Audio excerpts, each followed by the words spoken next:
અત્યારે હાલમાં આવી મોટી ખબર। મૂડી તાલુકાના વગડિયા રહેવાસી રોહિતભાઈ બાબુભાઈ ઓગણિયાએ બાઇક પર પોતાની પત્ની સાથે મોરબી વાંકાનેર હાઈવે પર પંજાબ બેંક સામેથી જતા હતા ત્યારે સીએનજી ઓટો રિક્ષાના ચાલકે કાવો મારી બાઇકને હડફેટે લીધું હતું। અકસ્માત પાછળ બેસેલી પત્ની કાજલબેન ઉંમર 21 વર્ષના પગ રિક્ષા સાથે પટકાયા હતા, બાઇક પરથી પડી ગયા હતા અને એમને માથાના ગંભીર ઇજાઓ પહોંચી હતી। રિક્ષા ચાલક પોતાનું વાહન લઈને નાસી ગયો હતો। ગંભીર ઇજાગ્રસ્ત કાજલબેનને હોસ્પિટલ ખસેડવાયા હતા, જ્યાં સારવાર દરમિયાન મોત થયું હતું।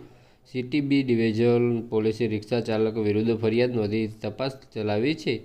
જામનગરમાં ફોરેસ્ટર ખાતાની ઓફિસ સામે રોડ પર 55 થી 60 વર્ષીય વયના એક અજ્ઞાત પુરુષને મૃતદેહ મળી આવતા પોલીસે મૃતદેહને કબજો સંભાળી પોસ્ટમોર્ટમ કરાવ્યું છે, જ્યારે તેની ઓળખ કરવા માટે મૃતદેહને જીજી હોસ્પિટલના કોલ્ડ રૂમમાં રાખવામાં આવ્યો છે।